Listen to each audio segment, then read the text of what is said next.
Hey everybody, welcome to another episode of Impact Theory Q&A. Today I'm going to be covering the topic of commanding respect. This is going to be an interesting one. I take your guys' questions and I give you feedback here in real time. So without further ado, let's learn how to command some respect. Question number 1.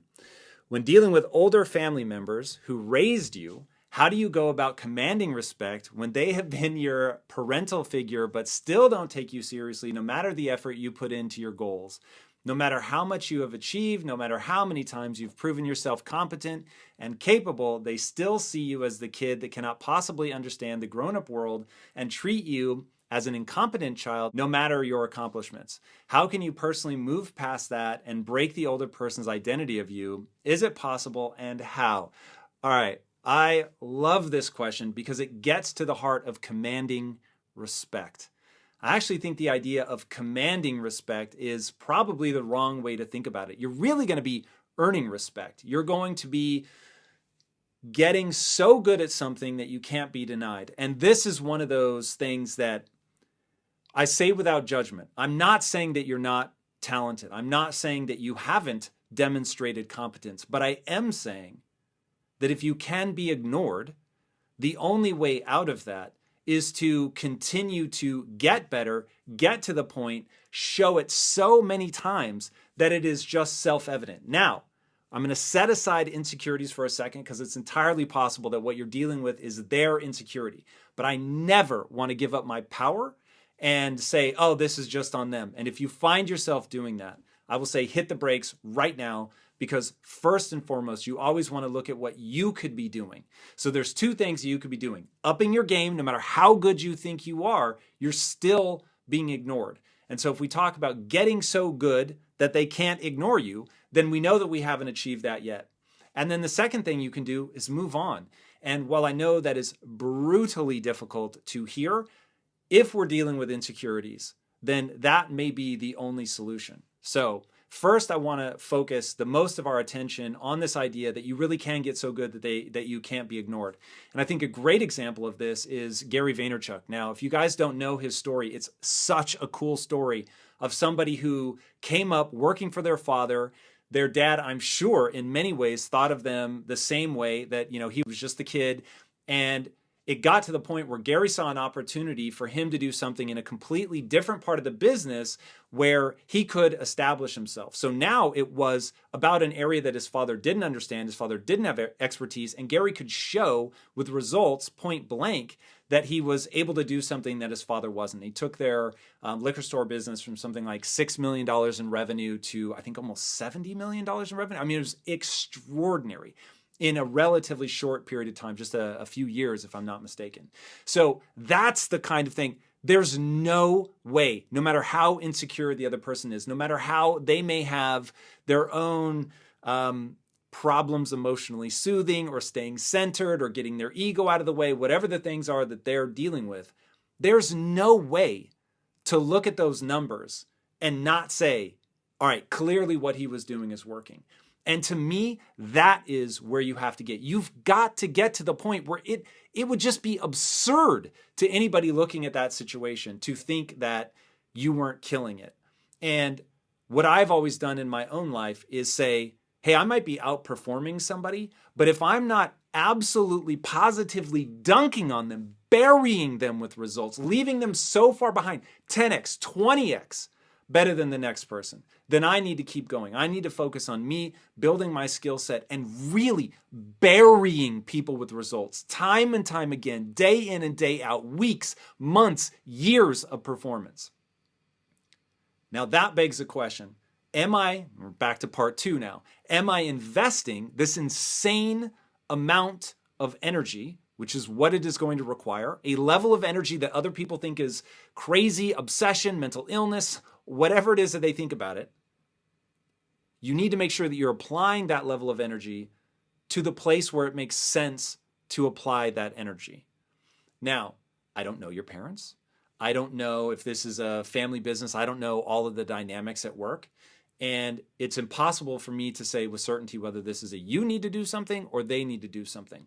But if you recognize that this is not the area that you want to be putting your energies into, and you have the confidence in your own abilities, then don't be afraid to strike out on your own. And I think that's very important for everybody to have in their back pocket, is a memory that in the end, if you really are as good as you think, then you should be able to go and build something new using those same skill set. And if you're afraid to do that, that may be a sign that you're not quite as good as you think. And that's the best news ever, because it means that you're still in control. All right. Question 2. How do I command respect from people who are higher up the career ladder than I am, who are patronizing, refuse to acknowledge my achievements? I don't take their negativity on board. I certainly don't need their validation, and I still sleep at night, but I would love to turn this around.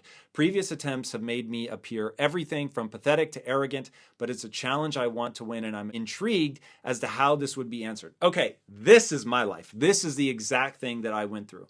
So in the beginning of my business career, first of all, I knew nothing. So people were right to question me, why I was there, what the value I was offering. And I remember in the beginning, this was back at a technology company. When I had first started, I was hired as a copywriter by the guys who would later become my partners. But at the time, I was just an employee.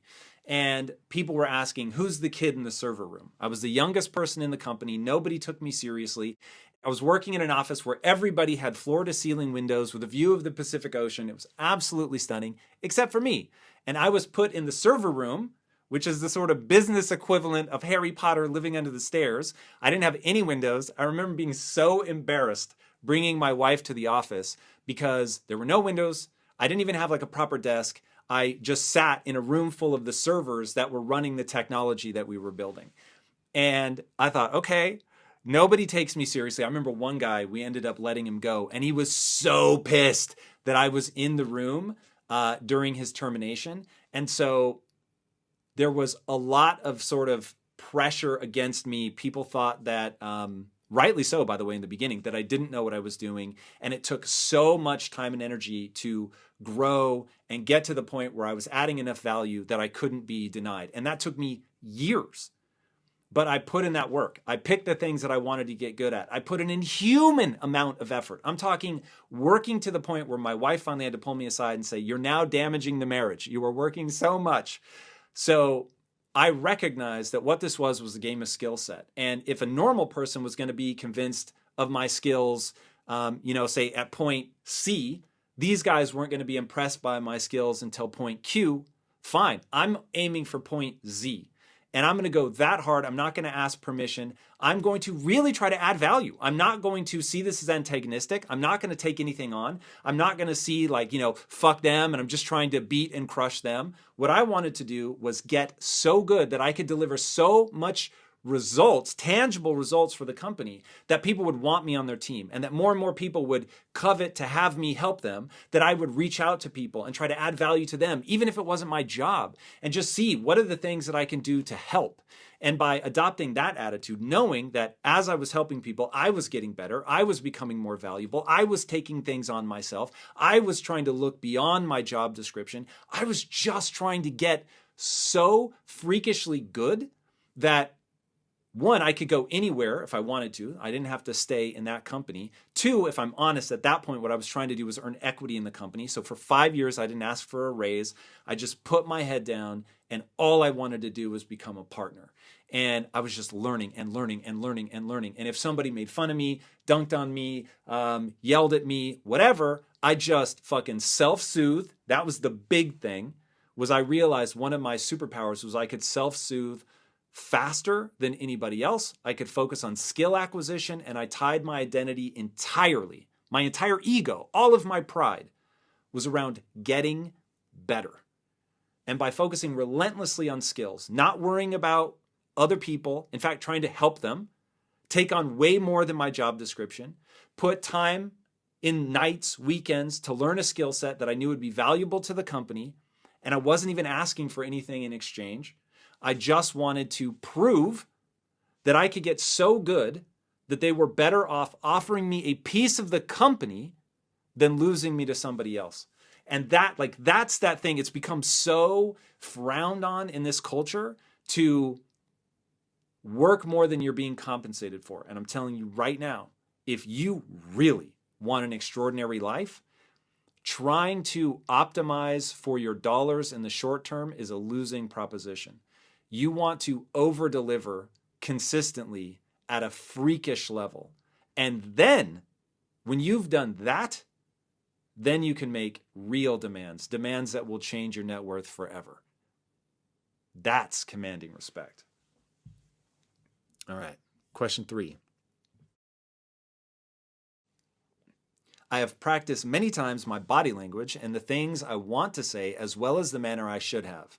However, when the moment comes and I'm confronted by the person I need to have the conversation with, my facade kind of fades and I slip back into my normal self, and eventually I completely lose the respect instead of getting it. Are there any tricks or tips for keeping it together, specifically when the anticipated moment of demanding respect by a specific person who did you wrong in the past arrives? Oh my God, okay. This is fire. First of all, thank you for being vulnerable and sharing that. I think that's incredibly powerful. Now, in your question, you're revealing the problem that is haunting you. So, respect comes from competence. Whether it's your own self, respecting yourself, doing something you think is worthy, getting good at something that is valuable, that's how you get somebody else's respect. You don't get respect by saying, you should treat me this way. And respect cannot be given, it must be earned.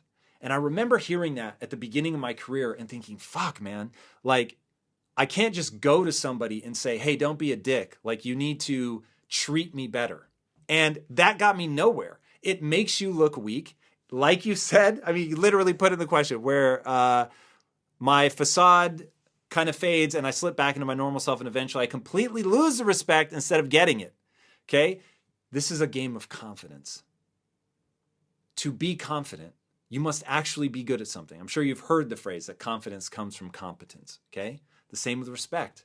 If you want to get that respect, you actually have to get good at something. If you want to get that respect, you actually have to respect yourself. Oh God, there's a great story. So I interviewed Matthew McConaughey. Watch the episode. First of all, it's fire. That dude's amazing. But he, in his book, Green Lights, he talks about how he came to Hollywood, and first he was discovered in Texas. Now, why was he discovered in Texas? Because he had swagger. He had that it factor. He didn't give a shit. He didn't want people's approval. He wasn't asking for anything. He wasn't coming to the world with his hand out. This is so critical. This was a turning point in my life. Don't come to the world with your hand out. Don't act like the world owes you anything. The people that are disrespecting you don't owe you shit, and you shouldn't want anything from them. You shouldn't be thinking about them. You should be thinking about becoming a beast that cannot be stopped because you have a set of skills that lets you do something other people can't do. One of my favorite quotes all time, certainly my favorite Kobe Bryant quote, boos don't block dunks. If you get so good at something that people can't stop you, they can't stop you. Think about being on a basketball court. The other team, they are paying their players millions of dollars to stop somebody from putting a ball into the hoop. But you can actually get so good that they cannot stop you from doing it no matter how hard they try. Life is like that. You actually, remember, skills have utility. So you can actually get so good at something, your skill set is so superior to other people, your competitors, the other people in your work environment, whoever, that even though they want to stop you, they can't. Because you've just gotten that much better than they are. Now, back to Matthew McConaughey. Goes to Hollywood. They picked him out of obscurity because he had swagger.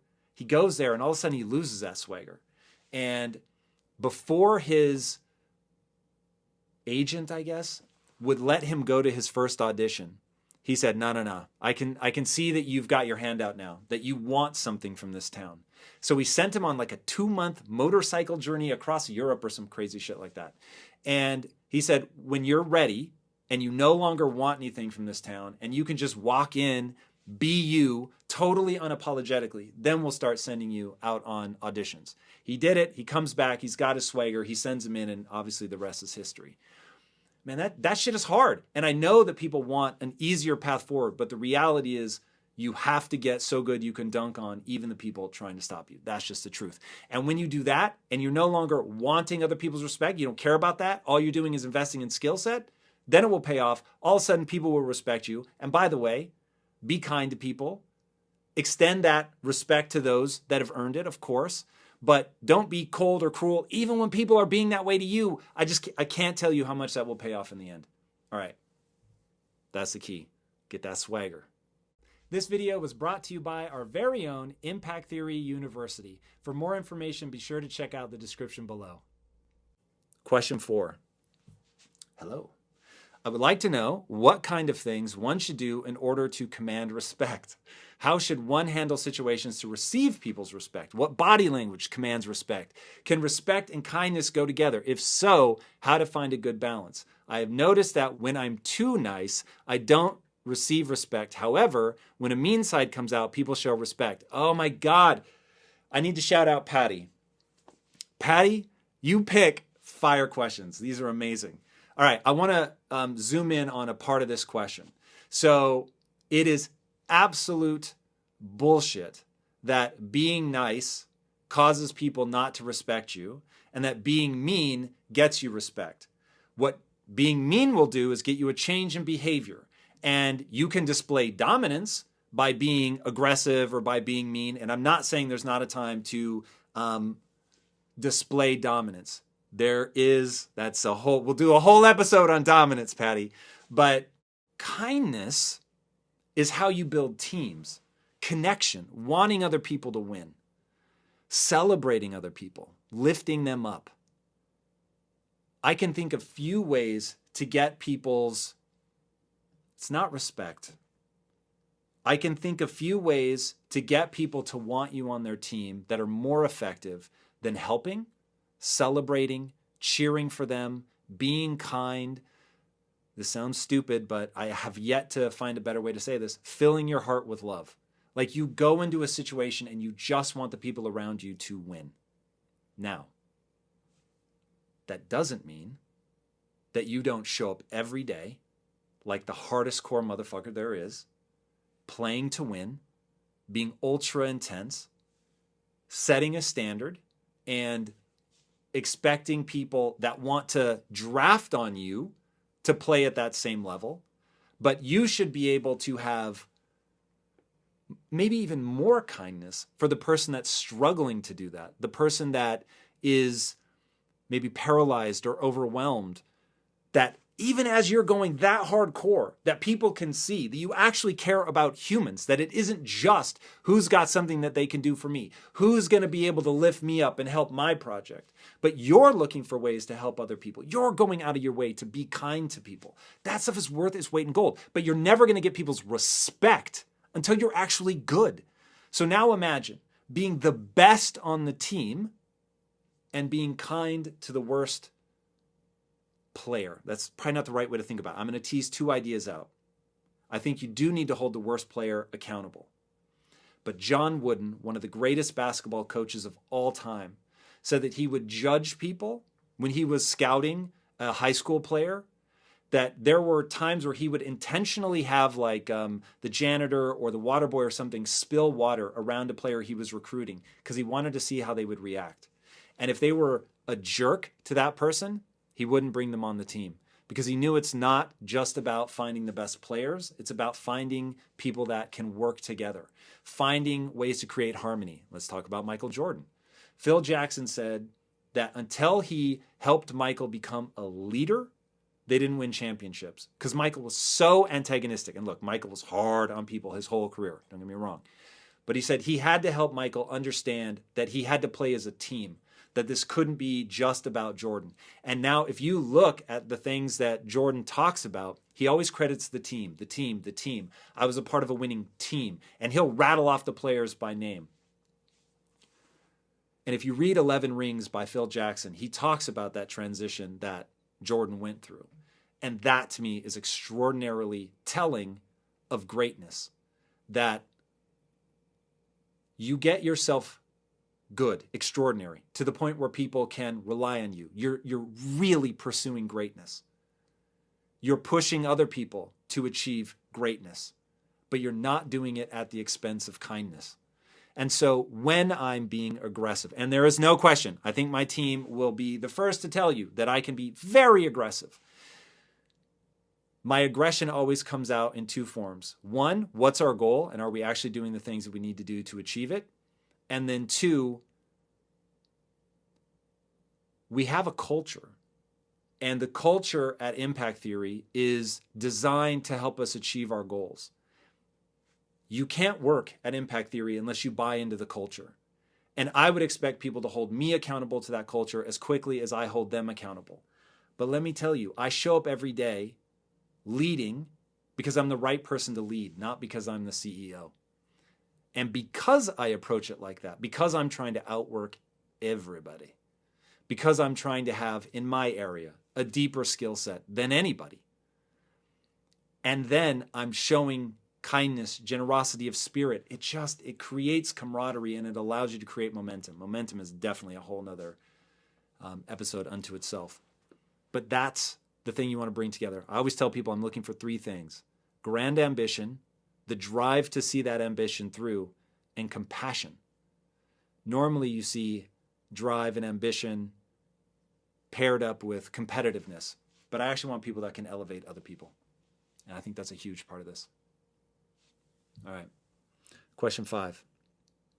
How do you command respect from people who have either seen you in low places and do not respect you, or people who have been free with their disrespect for you in the past? How can you command respect from them in your current reality? All right, I want to talk about being low. I think that's a really interesting part of this. So one, I can't rule out that you may be in a toxic environment. So let's just say if you're in a toxic environment, that's a real thing. You want to get out of that toxic environment. You want to move on to something else. Like just trying to change a whole organization if they are toxic is not interesting to me in the slightest. Now, toxicity comes from insecurity. So if that helps, it actually does help me to know that when people are mean-spirited, when they like to see other people fail, it's all coming from their own insecurities. I find tremendous emotional relief in that. Now I want to talk about being low. In a non-toxic environment, while I don't think anybody races to have others witness them at their worst, we've all been there. We are all deeply flawed, emotional creatures. And showing vulnerability should never be frowned on. For you, forget how people are reacting, right? So there's wallowing, and that isn't interesting. Shouldn't be interesting to you in yourself or in others. There is wanting sympathy instead of empathy. So sympathy is feel bad for me. You should never want that. Empathy is understand where I'm at. Being seen is rad. And my wife and I have an agreement. I don't want sympathy from her, no matter how hard my life gets. Empathy, desperately. And the way that we've always explained it to each other is, if I'm ever knocked to my knees, I don't want you to get on your knees with me and cry. I want you to extend a hand, tell me how much you love me, pick me back up, brush me off, and remind me of who I can become. That's rad. So I'm not worried if she sees me low. I'm not worried if my team sees me fail. I think all of us, if you're really going for something extraordinary, I think all of us are going to fail at least as much as we succeed, maybe more. And so fearing the low moments is not the right way to think about it. Recontextualize that failure as a learning opportunity. Earn people's respect, not command it. Earn people's respect by getting back up on your feet, not asking people to feel bad for you, focusing on the learning opportunity, show that you have a growth mindset, get your ego out of the way, focus entirely on getting better. And if you rebound quickly with energy and enthusiasm, even if some people take the opportunity to kick you while you're down, in the long run, people will gravitate towards you because they see that you're real, you're not posing. They see that you bounce back, that you don't whine, wallow, complain. You get up, you're focused on improvement and moving forward. And look, the reality is getting great requires you to fail over and over and over. There's an amazing quote by Winston Churchill, and he says, "Success is the ability to go from failure to failure to failure without a loss of enthusiasm." And you just can't worry about what other people are thinking when you're down. You have to go, cool, this is a learning experience. I'm going to get back up. And your response to that shouldn't be orchestrated to command respect, earn respect, to even think about people. It should be you have a goal. And you know to build your skill set to the point where you're so good that you can't be denied, that all the booze in the world can't block your dunk. You have to fail. Because it really is. It isn't a saying. Failure is the most information-rich data stream you will ever encounter. In the failure, if you get your ego out of the way and you're not crying about it and you're not, worried about what other people are going to think, you're just thinking, okay, cool, I failed. And if I can understand why, then I can get better. Now you do that day in and day out, all of a sudden you're going to earn respect as a consequence of your just consistent improvement. And if I were going to sum up everything that we've talked about today, it's that. It's not focusing on earning people's respect or worrying about what they think. It's about the physics of how the world works. And the physics of how the world works is pretty straightforward. You have a goal. You have an idea of how to reach that goal, right? There's an impediment between where you are and where you want to be. You've got a theory about how to overcome that impediment. You try it. Many of the things you try will fail, or they'll be insufficient. You'll assess why it was insufficient, and you'll begin again more intelligently, as Henry Ford said. Failure is just the ability to begin again more intelligently. And you do that over and over and over and over and over, and it's what I call the physics of progress. It's just, you can't boil it down any more simple than that. All right, so don't be afraid of your low moments. If you're in a toxic environment, get out. Focus every day on getting better, and the respect will come as a result of that. All right, last question. What suggestions do you have to navigate through cultural expectations or negative perceptions about commanding respect? For example, it's not as easy in some cultures to maneuver the commanding of respect from parents, family members, etc., without it being perceived as disrespectful, which is much more negative than in the American culture. Hopefully that makes sense. Thank you. Okay, so yes, that absolutely makes sense. And it is a very real fact of the world that there's a reason that there are some cultures are more entrepreneurial minded than other cultures, and this is part of it, right? The sort of know your place, or the tall poppy syndrome, as they call it down in Australia, that it's the tall blade of grass or the tall poppy that gets cut down first. Okay, there's many cultures that have that concept, and cultures that are more communally minded tend to have that in the extreme, right? So that people don't want to see you try to rise above your station. They don't want to see you do something as if you can be better than other people. So I just want to acknowledge that is very real. And so now the question becomes, what are you going to do about it? So the first thing that I do is I have to divorce myself from what other people think.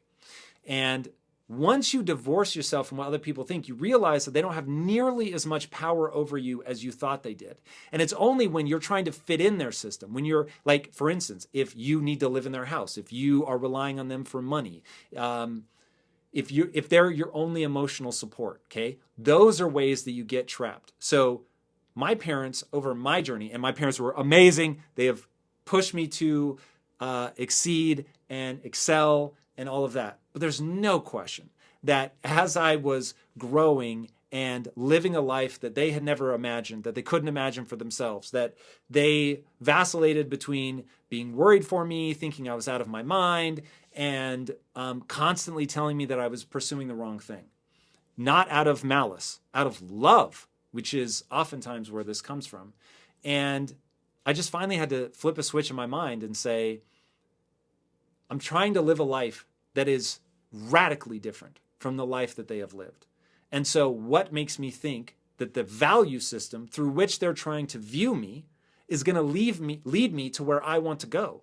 And so if you're chafing under the constraints of a value system that doesn't lead where you want to go, as difficult as it is, without stopping loving them. You don't have to cut them out of your life, but you have to say, here's what I'm doing.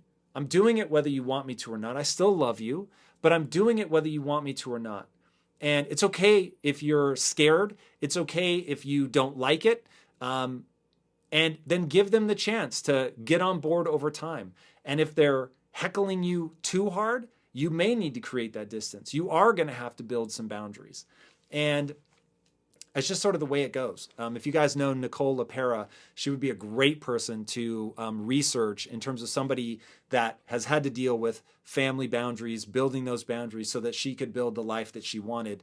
Very powerful advice around that. And ultimately it's that. It's, recognizing what value system you're going to need to have success in the way that you want, letting them know that you love them, that you hope that they can give you the space to go on your journey, and that if they can't, you're going to go on it anyway. And some of that means that you have to make yourself financially and emotionally independent. And I think all of us should strive for that anyway. So, you should be in a warm and loving environment because that's where you want to be, not because you need something. So yes, I will leave it at that. Guys, these were amazing questions. Thank you so much for submitting them. Hopefully you see that this isn't about commanding respect. It's not even about setting out to earn respect.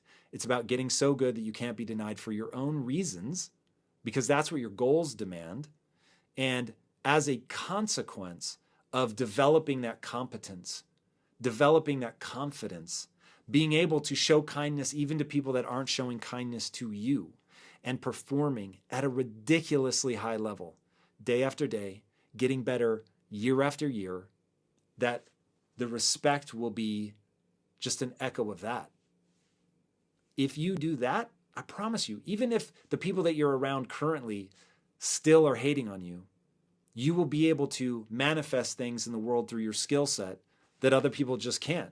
And that will take you to be around other people, which you should always be seeking out. The people that you want to be the average of, right? The Jim Rohn quote, you're the average of the 5 people you spend the most time with. Leverage that improved skill set to get around improved people, if that's what it takes, if you're in a toxic environment. All right, everybody, that's respect. I hope that you're able to put that to use in your life. And until next time, my friends, be legendary. Take care. Thank you guys so much for watching. If you like this video, be sure to smash that like button and let me know.